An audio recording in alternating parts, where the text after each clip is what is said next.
Bonjour chers frères et sœurs et amis, je vous souhaite de bonnes fêtes de Pâques. C'est l'occasion pour nous de se remémorer plus particulièrement ce que Jésus-Christ a accompli pour notre salut. Et pendant ce temps de célébration, j'aimerais que nous ayons en pensée aussi les chrétiens persécutés pour leur foi. En effet, dans de nombreux pays, être chrétien est dangereux, comme vous le savez. Et en plus du Covid-19, nos frères et sœurs doivent faire face à une oppression et voire des emprisonnements. Ne les oublions pas. Mais pour l'heure, je vous propose de chanter avec Annie un chant qui parle du salut puissant manifesté par Dieu à l'égard de ses enfants. Et réjouissons-nous, il est vivant, ressuscité.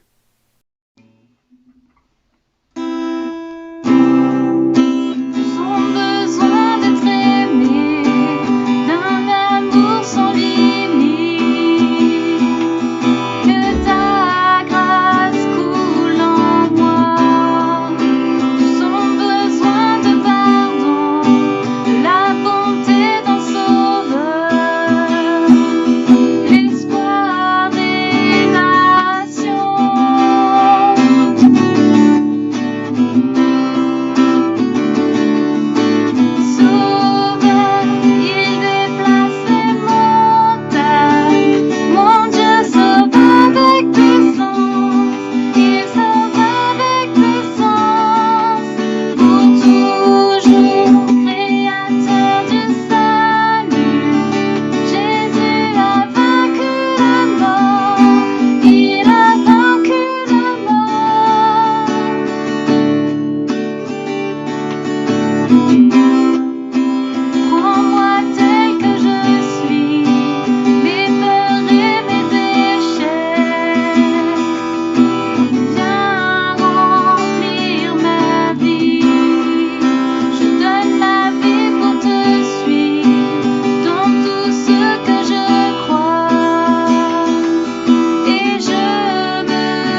C'était un joli chant et ce chant résume parfaitement ce que Jésus-Christ a accompli à la croix.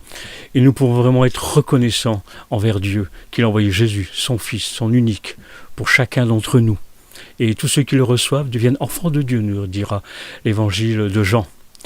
Avant d'aller plus loin, j'aimerais que nous inclinons nos fronts, nous prions, nous remettons à Dieu ces instants que nous allons passer ensemble sous son regard. Prions. Seigneur notre Dieu, merci pour ce salut merveilleux que tu as manifesté en Jésus-Christ. Comme il a été chanté, Christ a vaincu la mort, il est ressuscité aujourd'hui, et nous pouvons rentrer en contact avec toi, Dieu, nous pouvons retrouver cette communion perdue avec le Dieu 3 fois saint, par Jésus-Christ. Car il nous a dit qu'il est le chemin, la vérité, la vie, et que nul ne vient au Père que par lui. Nous voulons te remettre aussi ces instants que nous allons passer ensemble dans la communion fraternelle avec les amis, ceux qui ne te connaissent pas non plus, Seigneur, que chacun puisse aujourd'hui aller un peu plus loin avec toi dans sa marche, ou voir te rencontrer aujourd'hui. C'est ce que nous souhaitons plus profond de notre cœur. Comme j'ai dit au début, nous pensons aussi à nos frères et sœurs persécutés. Nous te prions de les soutenir par l'action de ton esprit. Nous te prions que ta parole les encourage et les fortifie.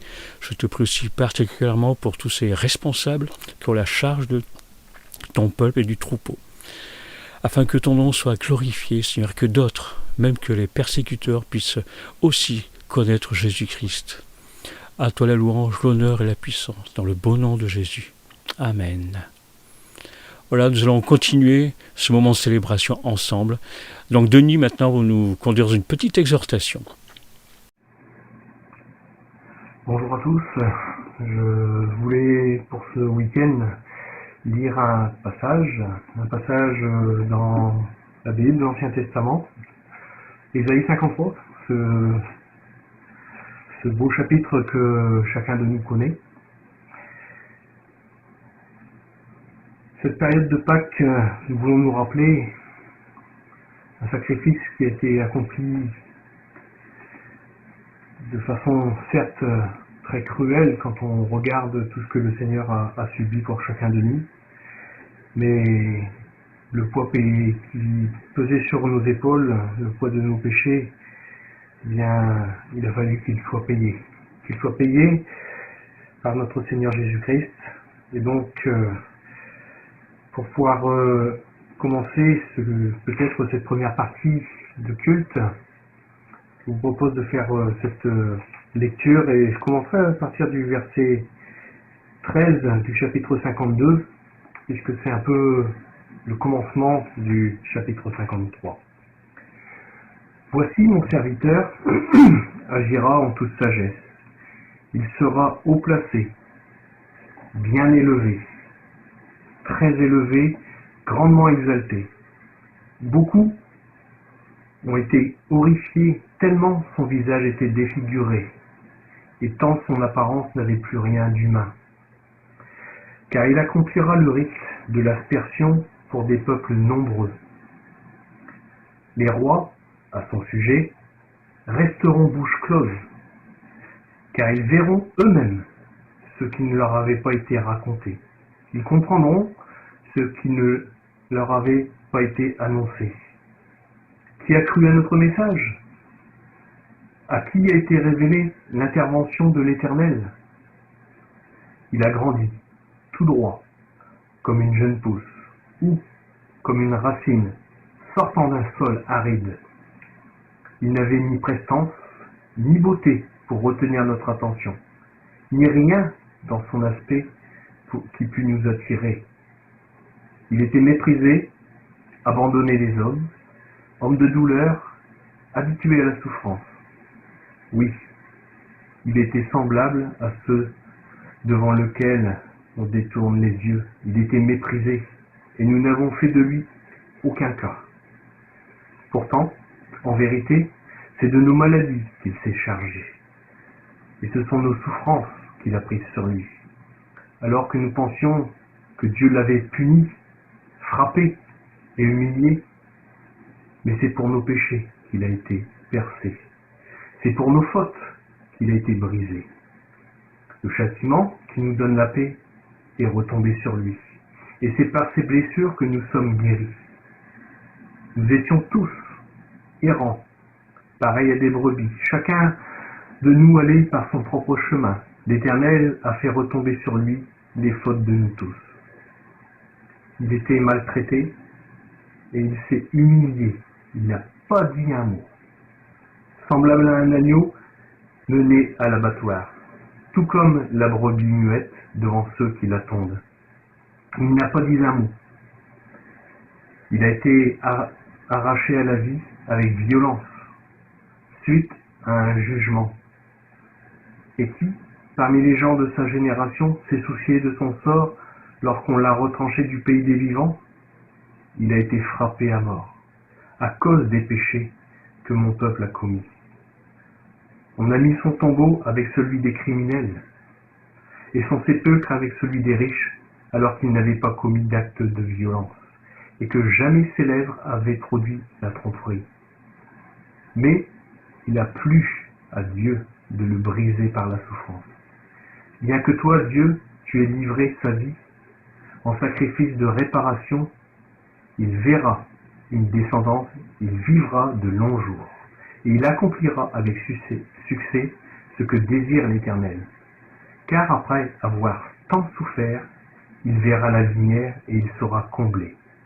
Beaucoup de gens le connaîtront, et pour cela, mon serviteur, le juste, leur accordera le statut de juste et se chargera de leurs fautes. Voilà pourquoi je lui donnerai une part avec ces gens nombreux.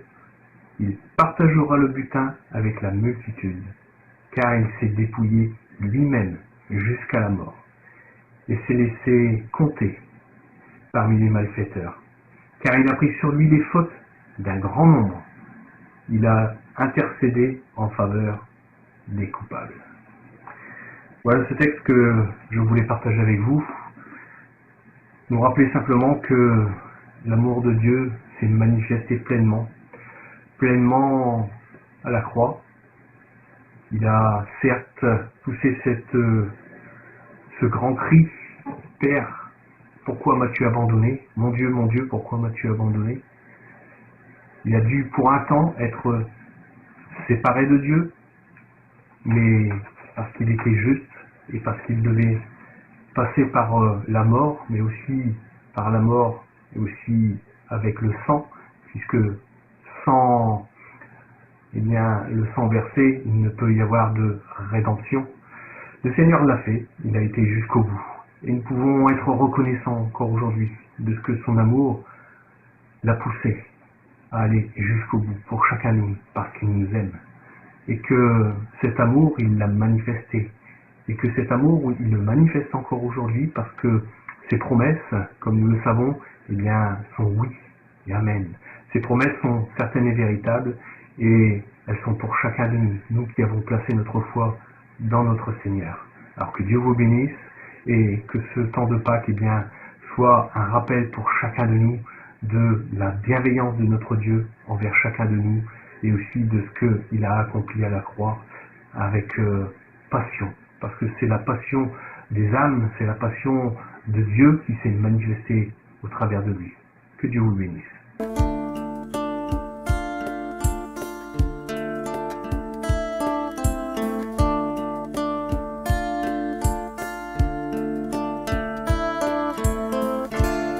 Qui a cru ce qui était annoncé?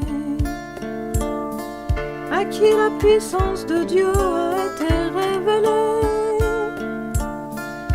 Devant l'Éternel, il a grandi comme un arbre sur une terre desséchée. Il n'avait ni éclat ni beauté pour que nos regards soient attirés, ni rien, non rien dans son aspect, rien qui pût nous le faire aimer.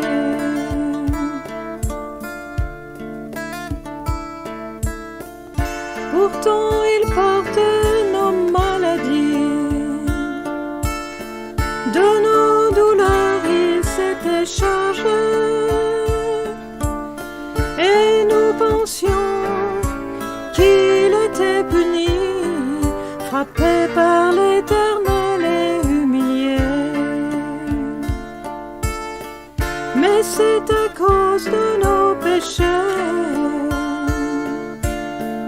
qu'il a été tellement meurtri. Le châtiment qui nous donne la paix, celui-ci est retombé sur lui.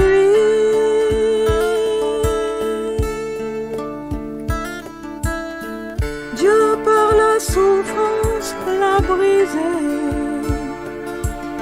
et lui après avoir offert sa vie en sacrifice pour le péché, il verra une nombreuse postérité. Le juste un grand nombre justifiera par la connaissance qu'ils auront de lui, et lui-même se chargera de leurs iniquités à ce grand prix, parce qu'il était mis avec les malfaiteurs à porter le péché de tant d'hommes. Pour nous il a intercédé, oui, pour nous tous qui étions pécheurs, et de longs jours il vivra. L'œuvre de l'Éternel prospérera, il contemplera de ses labeurs le fruit, et il en sera rassasié de joie.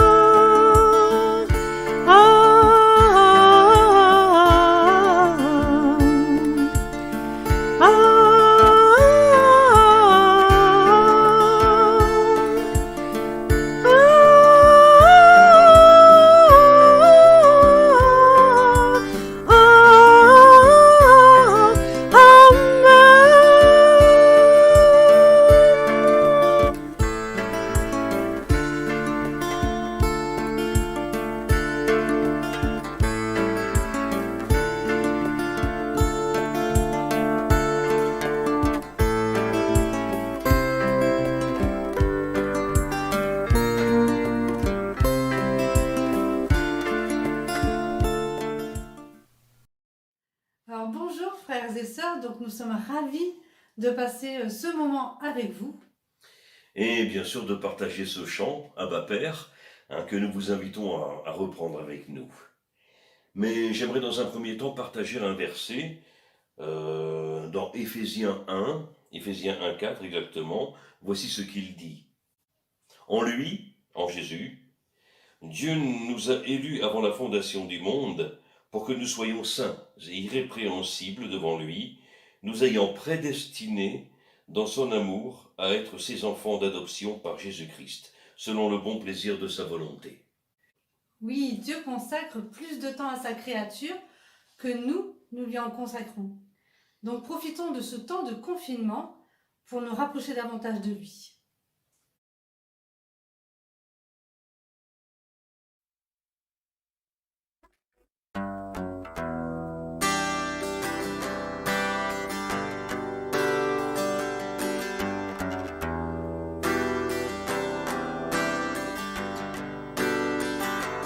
Bien avant le chant qui créa l'univers, bien avant l'esprit qui planait sur la terre, bien avant que tu me formes de la poussière, oh, oh, tu rêvais du jour où tu pourrais m'aimer. Bien avant les premiers battements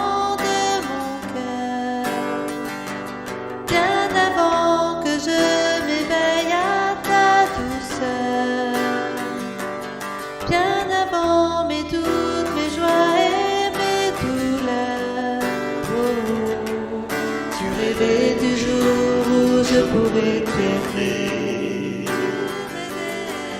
Tu rêvais du jour où je pourrais t'aimer.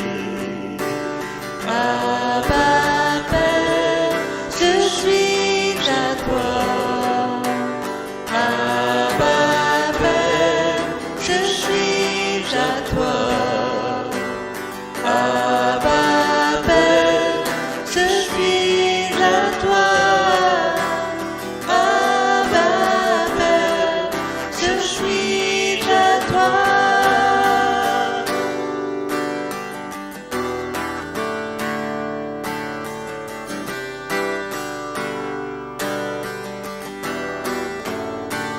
Bien avant que Jésus marche sur la terre, bien avant le Fils qui nous montre le Père, bien avant que les cieux sur moi soient ouverts, oh, tu rêvais du jour où tu pourrais m'aimer.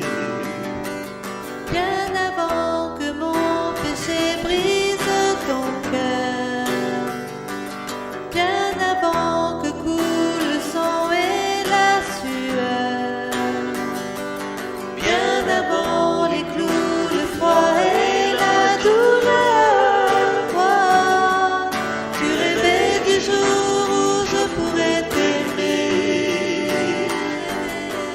Tu rêvais du jour où je pourrais t'aimer. Abba Père, je suis à toi. Abba Père, je suis à toi.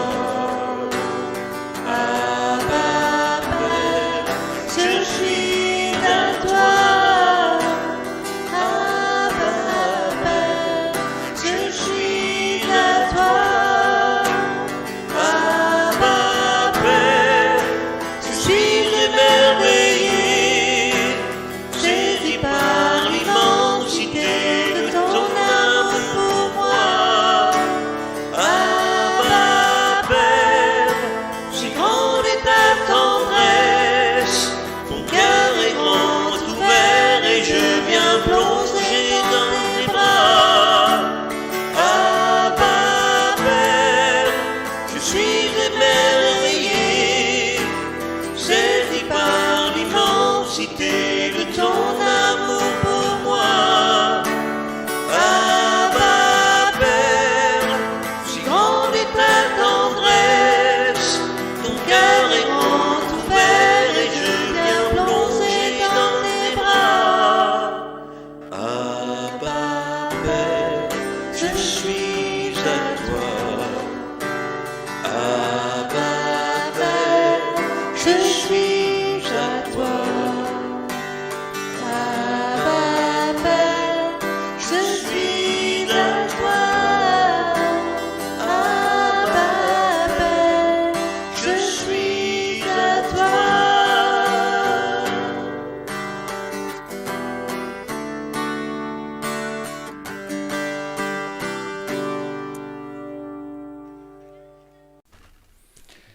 Maintenant, c'est le moment des enfants.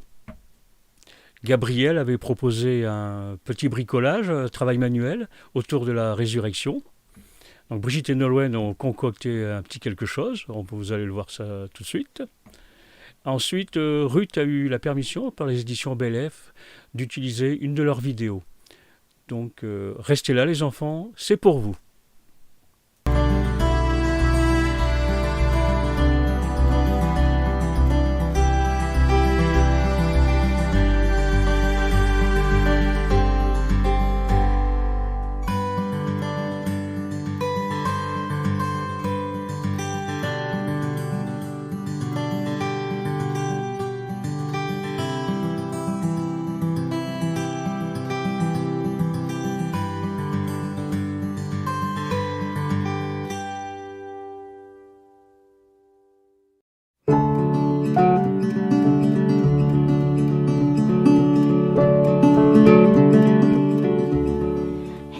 Bonjour, je m'appelle Catalina. J'ai ici un super livre à lire. Il s'appelle Le jardin, le voile et la croix. Tu sais, c'est une histoire vraie absolument formidable. Donc, si tu veux l'écouter, installe-toi confortablement et je vais te la lire. Il y a très très très longtemps, ici même dans ce monde, se trouvait un jardin. Dans ce jardin, tout était merveilleux. Le monde était rempli de rires, de jeux, de joie et de plaisir. Rien n'était jamais mauvais. Personne n'était jamais triste. Et le top du top, Dieu était là. Il avait créé toutes choses. Il dirigeait toutes choses. Il aimait toutes choses. Les gens pouvaient voir Dieu. Ils pouvaient parler à Dieu. Ils pouvaient tout simplement avoir du plaisir à être avec Dieu. C'était merveilleux de vivre avec Dieu. Mais un jour, les gens ont fait quelque chose de terrible. Ils ont décidé qu'ils ne voulaient plus faire ce que Dieu leur disait de faire. Ils ont décidé qu'ils ne voulaient plus que Dieu dirige le monde. Dieu appelle ça le péché. Le péché gâche tout. C'est pour cela que le péché n'a pas sa place dans le merveilleux jardin de Dieu. Dieu a alors dit aux gens, « Vous ne pouvez plus vivre avec moi dans le jardin. » Et il les a chassés du jardin. Et pour montrer aux gens qu'ils devaient bien rester à l'extérieur du jardin, Dieu a placé des anges guerriers pour protéger l'entrée du jardin. Ces anges étaient là, à la porte du jardin, comme un grand panneau qui disait « Défense d'entrée ». Maintenant, tout était différent. Il y avait parfois des choses mauvaises qui se passaient et les gens étaient quelquefois bien tristes. Mais ils continuaient à pécher, car ils ne voulaient pas que Dieu les dirige. C'est pourquoi personne ne pouvait plus habiter dans le merveilleux pays de Dieu. Dieu avait dit, « À cause de ton péché, tu ne peux pas entrer. » Dieu voulait que les gens se souviennent toujours de cela. C'est merveilleux de vivre avec lui, mais à cause de ton péché, tu ne peux pas entrer. Alors, il a dit aux gens de construire un bâtiment très spécial que l'on appellerait le temple de Dieu. Ce serait l'endroit où Dieu vivrait. Au milieu du temple se trouvait l'endroit le plus merveilleux au monde. C'est là que Dieu se tenait. Et en Dieu, il n'y a jamais rien de mauvais. Il n'y a jamais de tristesse. C'était vraiment formidable. Mais Dieu a demandé aux êtres humains d'accrocher un grand voile tout autour de cet endroit merveilleux. Sur le voile, des anges guerriers avaient été dessinés. C'était comme un grand panneau défense d'entrée. Pendant des centaines d'années, chaque fois que quelqu'un regardait le voile du temple, il se souvenait des paroles de Dieu. C'est merveilleux de vivre avec lui, mais à cause de ton péché, tu ne peux pas entrer.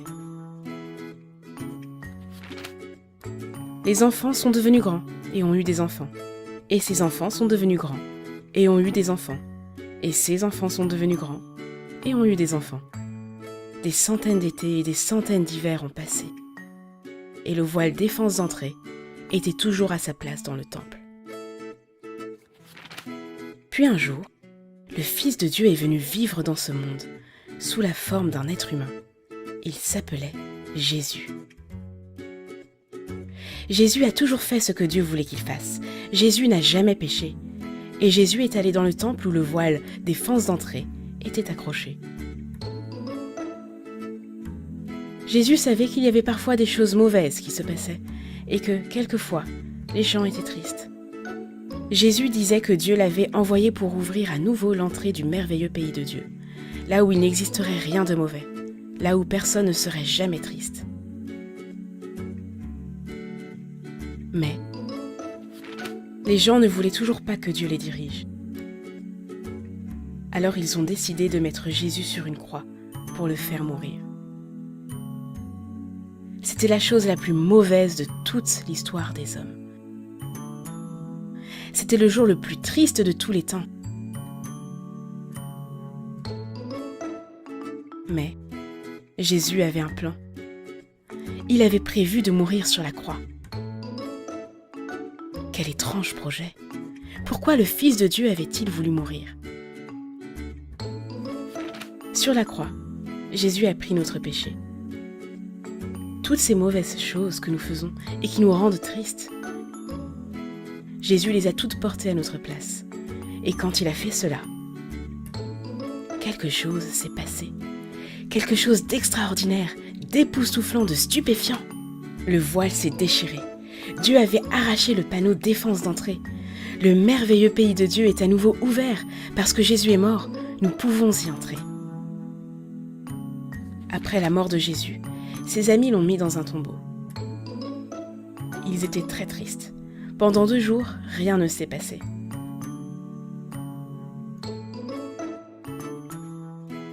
Mais le lendemain matin, les amis de Jésus sont allés voir son corps dans le tombeau. Et il n'était plus là. Un peu plus tard, les amis de Jésus étaient réunis tous ensemble. Tout à coup, Jésus était là, vivant. Tout à coup, ses amis n'étaient plus tristes du tout. Maintenant, ils étaient tellement heureux. Dieu avait ramené Jésus à la vie afin qu'il vive pour toujours dans le merveilleux pays de Dieu. Et Jésus a invité tout le monde à venir vivre là-bas avec lui. Il nous dit, Dieu dit que c'est merveilleux de vivre avec lui. À cause de ton péché, tu ne peux pas entrer. Mais je suis mort sur la croix pour prendre ton péché. Alors maintenant, tous mes amis peuvent entrer. Nous pouvons vivre avec Dieu pour toujours. Il n'existera plus rien de mauvais et personne ne sera jamais triste. Nous verrons Dieu, nous parlerons à Dieu et nous aurons du plaisir à être avec Dieu, exactement comme il l'avait prévu. Ce sera merveilleux de vivre avec lui. Et tout ça, grâce à Jésus. Nous dirons chaque jour, merci Jésus, tu es formidable. Et tu peux commencer à le dire aujourd'hui.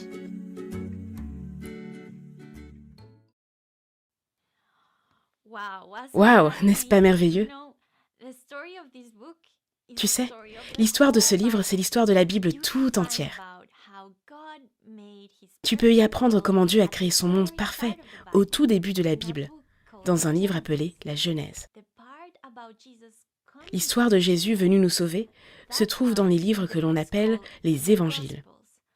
Matthieu, Marc, Luc et Jean. Il y en a 4. Et à la fin de la Bible, le livre de l'Apocalypse nous parle du monde nouveau et merveilleux que Dieu créera. Un monde dans lequel nous pourrons vivre avec lui pour toujours. Ce sont des histoires vraies formidables que Dieu nous a données. Merci beaucoup de m'avoir écouté. J'espère que tu as aimé cette histoire.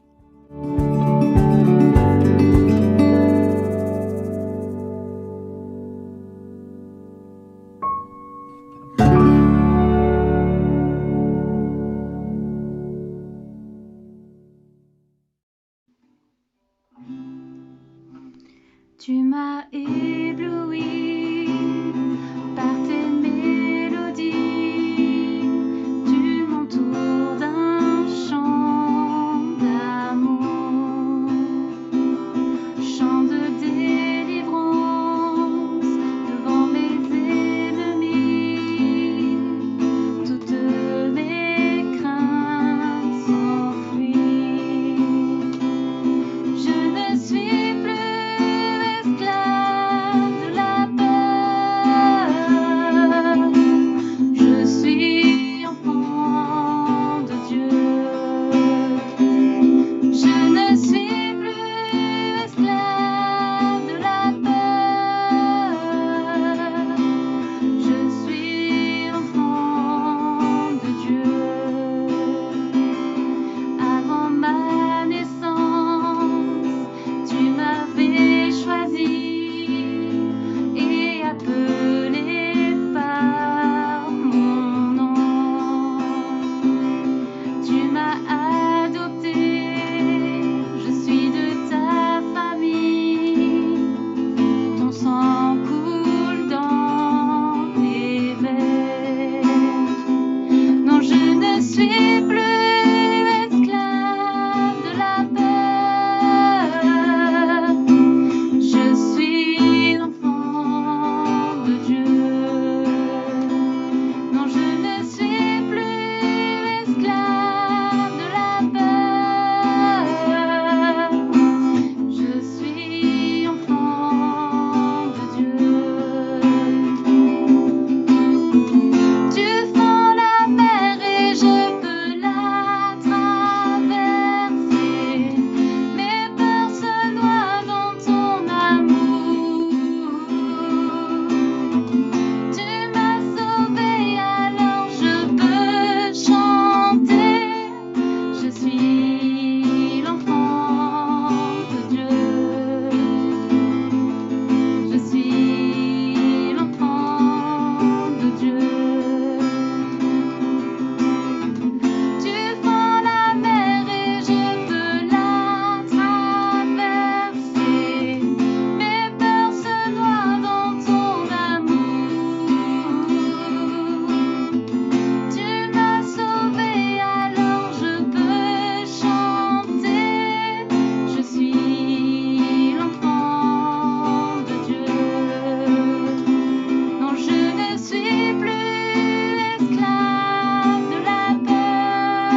la prédication de la parole va être apportée par Marc. Par conséquent, ayons un esprit bien disposé, un cœur ouvert, afin que nous puissions entendre ce que Dieu a à nous dire à chacun d'entre nous ce matin. Que nous le connaissions ou ne le connaissions pas, Dieu a une parole pour chacun d'entre nous, aujourd'hui encore. Soyons à l'écoute.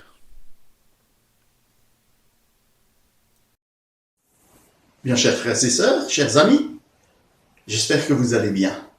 On vit une période assez inédite et assez étrange de confinement. Dans un échange d'emails cette semaine avec une sœur, elle me répondait « Oui, je vais bien et je tiendrai par la foi ». C'est magnifique, n'est-ce pas? Je souhaite qu'il en soit de même pour chacune et chacun d'entre vous. Ce confinement est certainement pesant pour tous, par sa durée, comme par l'ambiance lourde que fait peser sur nous cette pandémie.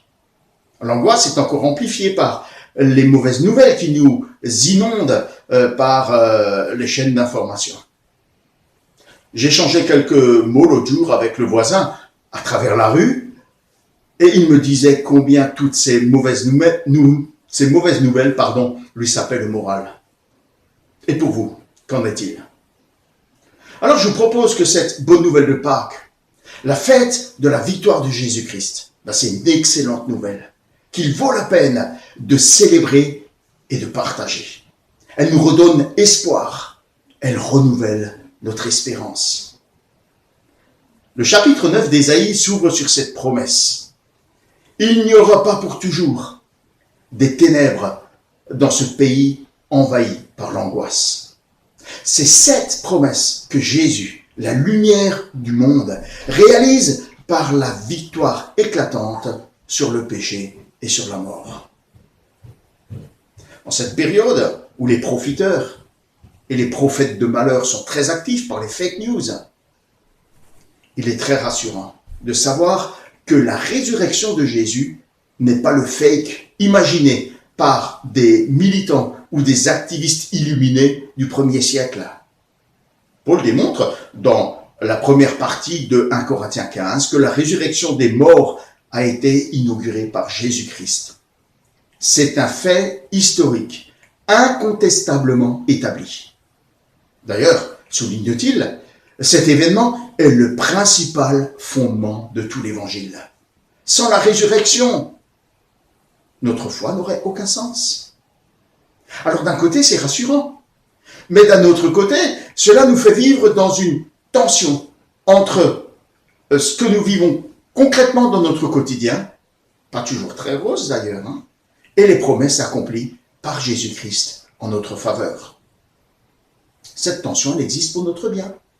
C'est une des caractéristiques inhérentes à notre constitution, à notre nature de créature faite à l'image de Dieu. Nous avons été créés pour l'éternité. Et par nature, nous savons que nous appartenons à quelque chose de meilleur que ce monde envahi par le péché. Même si nous sommes d'accord, le monde contient parfois de belles choses. Alors Paul a très bien compris cette réalité. Dieu nous a créés pour ce but, celui d'une vie de résurrection.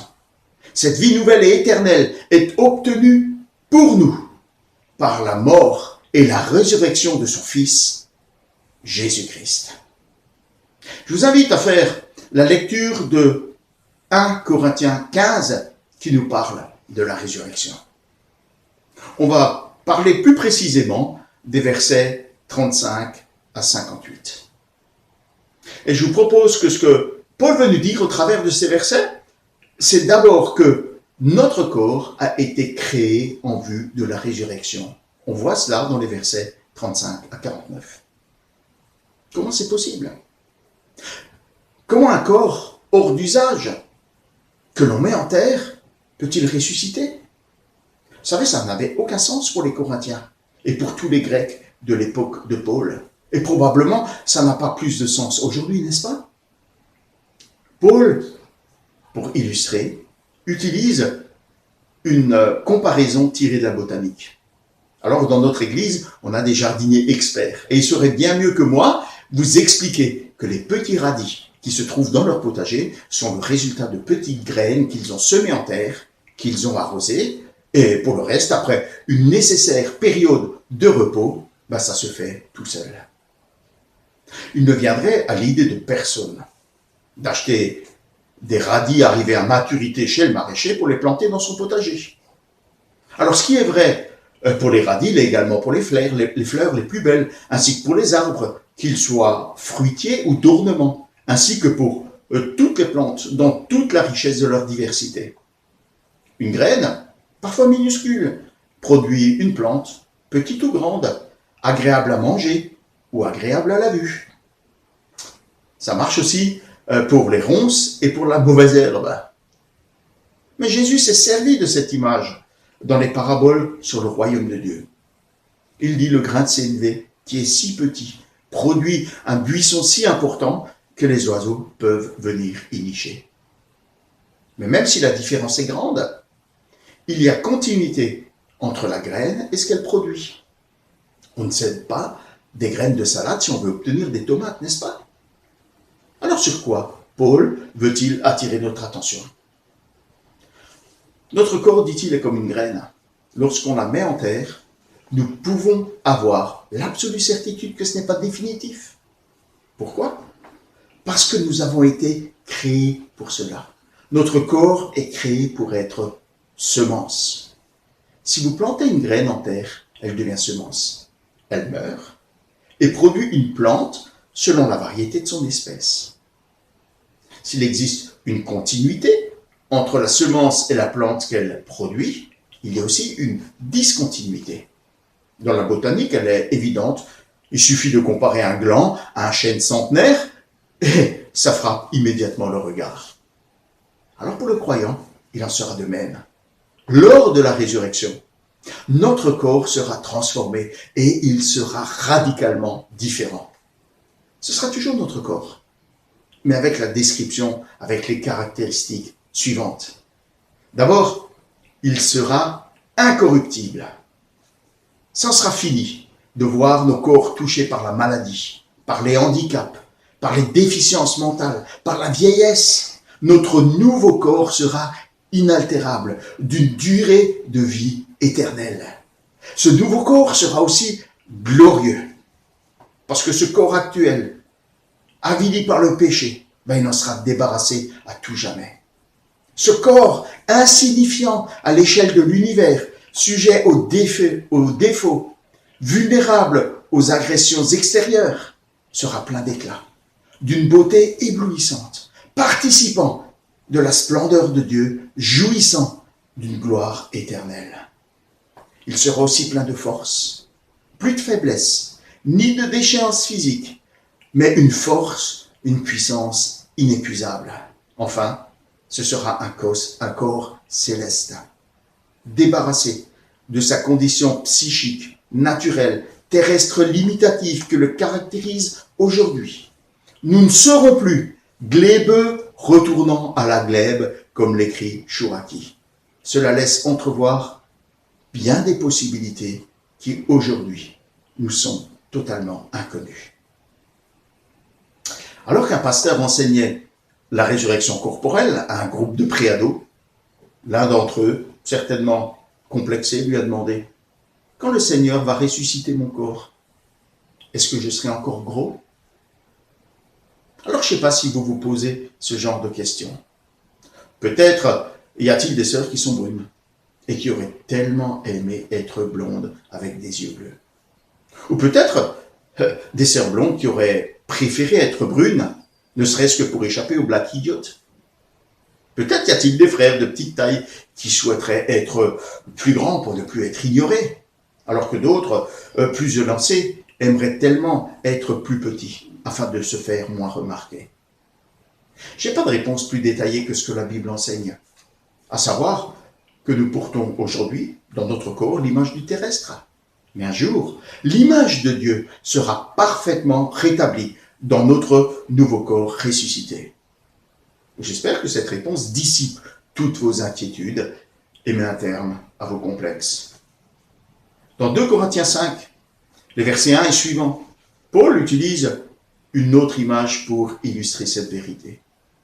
Il compare nos corps à des lieux d'habitation.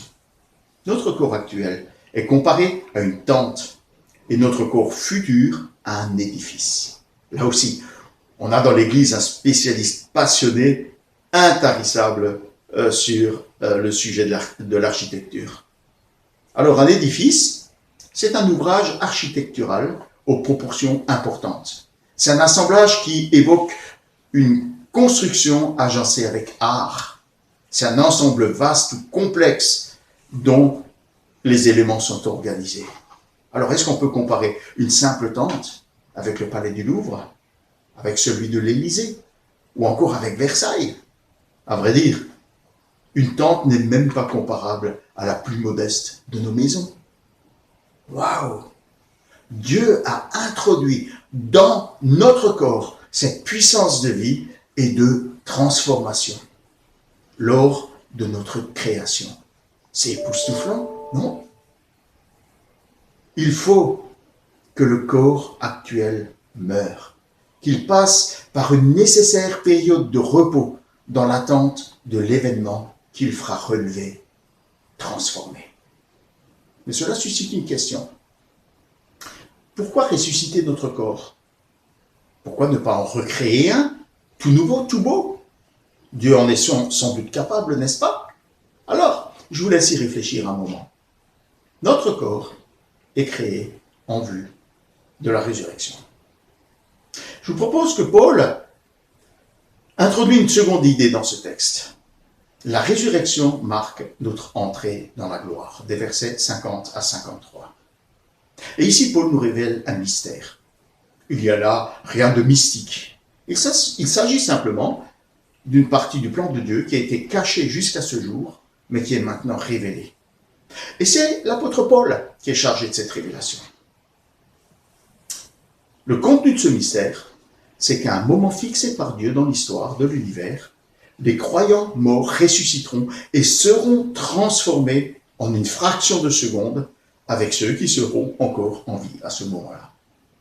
Cette transformation aura pour objet de nous débarrasser de notre corruption afin que nous puissions revêtir l'immortalité et la gloire.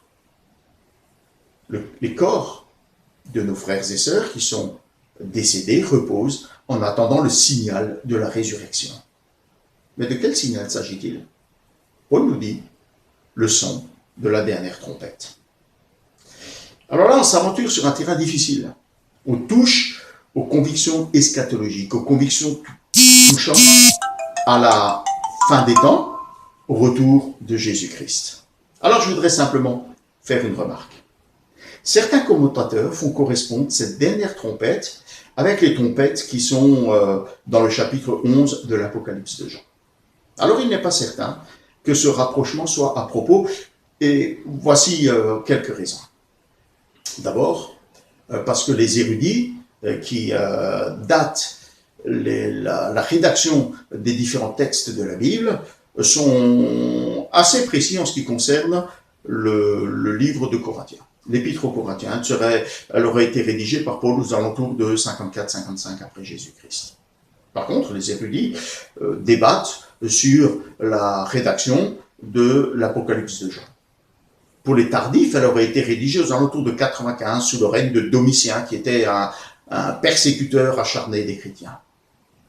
Mais notre connaissance de plus en plus grande de l'histoire de cette époque-là fait penser à plusieurs que cet apocalypse aurait plutôt été écrite aux alentours de 60. On a découvert que la persécution était beaucoup plus forte que ce qu'on a pensé sous le règne de Néron.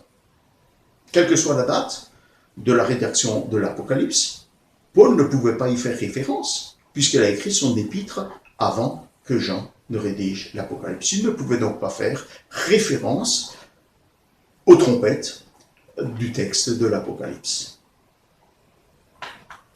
Un deuxième indice est que dans l'Apocalypse, les 7 trompettes résonnent pour annoncer un jugement. Ici, de toute évidence, ce n'est pas le cas, bien au contraire. Ici, elles résonnent pour appeler à la gloire. Enfin, Paul a plutôt l'habitude de faire référence aux écrits de l'Ancien Testament dans ses épîtres. Il est donc très possible qu'il fasse ici allusion à la trompette, le fameux chauffard qui résonnait le rassemblement dans le camp des enfants d'Israël au moment des fêtes, des saintes convocations. Les Lévites sonnaient de ces trompettes pour rassembler le peuple à l'entrée du tabernacle et plus tard à l'entrée du temple.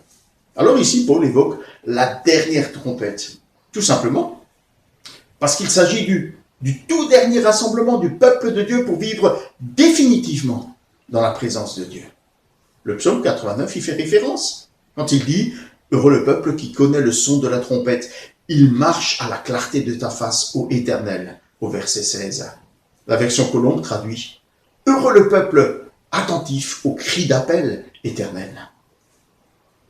Alors la compréhension qu'on a de ce son de trompette peut faire varier sensiblement notre compréhension de la chronologie des événements de la fin.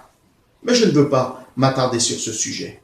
L'important, me semble-t-il, est que ce signal vient de la part de Dieu, au moment qu'il a décidé dans sa volonté suprême, et que malgré toutes nos recherches, nous ne pourrons pas le situer avec précision dans l'histoire.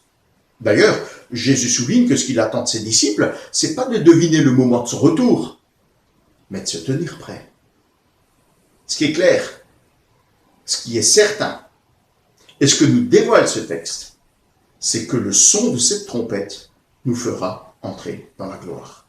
Notre corps corruptible et mortel sera transformé pour être incorruptible et immortel. C'est la vie éternelle à laquelle nous sommes appelés en Jésus-Christ. Enfin, Paul nous montre dans ce texte que la résurrection, c'est la victoire définitive des versets 54 à 57. Est-ce que vous avez eu le temps de réfléchir à cette question concernant la résurrection de notre corps? Quel avantage par rapport à une recréation? Je vous propose plusieurs réflexions. Alors la première, c'est que selon toute vraisemblance, nous nous reconnaîtrons dans le ciel. On a un exemple biblique, le mauvais riche et le pauvre Lazare qui semblent se reconnaître, ils reconnaissent aussi le père Abraham. Cela semble être plus facile si nous sommes dans un corps transformé plutôt que dans un nouveau corps tout différent. Alors, moi je ne voudrais pas passer l'éternité à chercher ceux qui m'étaient proches sur la terre. Mais j'espère que le fait de nous reconnaître ne nous fera pas passer l'éternité à nous fuir. La seconde réflexion est plus sérieuse et d'ordre théologique. Si Dieu, dans sa puissance, crée pour chacun de nous un nouveau corps, mais qu'en serait-il de la victoire sur la mort? Dieu ne rétablirait pas sa souveraineté sur toute chose dans l'univers, parce que la mort y échapperait. Ainsi, par notre résurrection corporelle, Dieu règle définitivement son compte à la mort. Le dernier ennemi vaincu est précipité dans les temps de feu hors de sa présence. Toujours dans le chapitre de la théologie, si nous avons revêtu l'incorruptibilité, le péché n'a plus de pouvoir sur nous. Il est étranger à notre nouvelle nature. La mort n'a donc plus aucune utilité. Dieu l'a fait disparaître. Nous jouissons de l'immortalité. Enfin, sans la résurrection corporelle, nous pourrions douter de la toute-puissance de Dieu, puisque dans au moins un cas, il n'a pas pu ou pas su rétablir une partie de sa création, selon son intention éternelle. Grâce soit rendue à Dieu, s'exclame Paul, par Jésus-Christ. Nous bénéficions de sa victoire totale et éclatante sur tous nos ennemis, sur tous nos adversaires. D'abord, victoire sur la loi, car Christ a accepté d'être condamné à notre place, en subissant notre châtiment, effaçant ainsi l'acte qui nous condamnait. Et Paul dit dans Romains 8, il n'y a maintenant aucune condamnation pour ceux qui sont en Jésus-Christ. Ensuite, victoire sur le péché, car non seulement Jésus nous a procuré le pardon de nos péchés, mais de surcroît, nous sommes unis à lui dans sa mort et dans sa résurrection, parce que le péché n'a plus de pouvoir sur nous. Romains 6. Et le jour viendra où le péché sera éradiqué à tout jamais dans l'univers tout entier. Enfin, victoire sur la mort, par notre résurrection et notre transformation. Nous serons semblables à Jésus, parce que nous dit Jean dans sa première épître au chapitre 3, nous le verrons tel qu'il est. Quelle implication pour nous aujourd'hui? Verset 58. Tous les hommes ressusciteront. Mais ce texte ne nous parle que des rachetés. La résurrection touchera tous les hommes, même les rebelles, au même moment, à distance de la résurrection des rachetés. Dans quelles circonstances et dans quel but? Dans ce texte, Paul reste muet sur ces questions. Mais d'autres passages bibliques nous éclairent à ce sujet. Ils affirment la résurrection consciente et corporelle des incrédules pour des châtiments éternels loin de la présence de Dieu. Mais si nous voulons rester dans le texte du jour, il est encourageant pour nous-mêmes et concernant ceux qui nous ont précédés dans la gloire. Il précise le contenu de notre espérance, cette espérance glorieuse et éternelle que Jésus-Christ nous donne par sa victoire éclatante sur la croix et par sa résurrection. Elle nous comble de joie, elle fortifie notre foi, elle nous renouvelle dans notre marche. L'extraordinaire beauté de ce qui nous attend n'a pas, selon Paul, que des répercussions futures. Notre résurrection future nous stimule dès aujourd'hui pour notre marche quotidienne avec le Seigneur. Et c'est ce que Paul souligne en conclusion. Ainsi, poursuit-il, ce qui veut dire, c'est pourquoi, par conséquent, demeurez ferme. Ne revenez pas en arrière. Ne faites pas de concessions ni de compromis dans votre foi. Soyez et restez inébranlables. Faites preuve de courage, de stabilité et de persévérance face à l'opposition, face aux fausses doctrines, face à la tentation. En fait, il n'y a qu'une réponse convenable de notre part à ces fabuleuses promesses qui nous sont faites par Dieu en Jésus-Christ. Faites tous vos efforts pour progresser dans le travail et dans l'engagement pour le Seigneur. Même un simple verre d'eau donné au nom du Seigneur sera un jour largement récompensé. Le Seigneur l'a promis. Alors, comme Paul le dit ailleurs aux Galates, faisons le bien, sans nous décourager. Oui, si nous allons jusqu'au bout, nous récolterons quand le moment sera venu. Alors, pendant le temps qu'il nous reste, travaillons pour le bien de tous, surtout pour ceux qui partagent notre foi. Galates 6, 9 à 10. En cette période difficile, soyons encouragés par la victoire et par les promesses de Jésus-Christ. Si aujourd'hui, nous pourrions être gagnés par le découragement, par la crainte, voire même par le doute, relevons la tête pour regarder à Jésus-Christ, qui par sa mort et par sa résurrection a acquis pour nous cette espérance de gloire éternelle. Alors, bien chers frères et sœurs, chers amis, gardons pleine confiance en lui.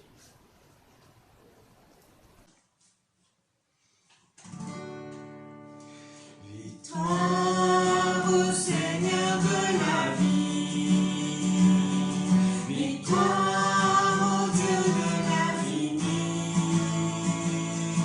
victoire au nom de Jésus-Christ, victoire pour le Saint-Esprit. Le règne est grand et tout-puissant. Le règne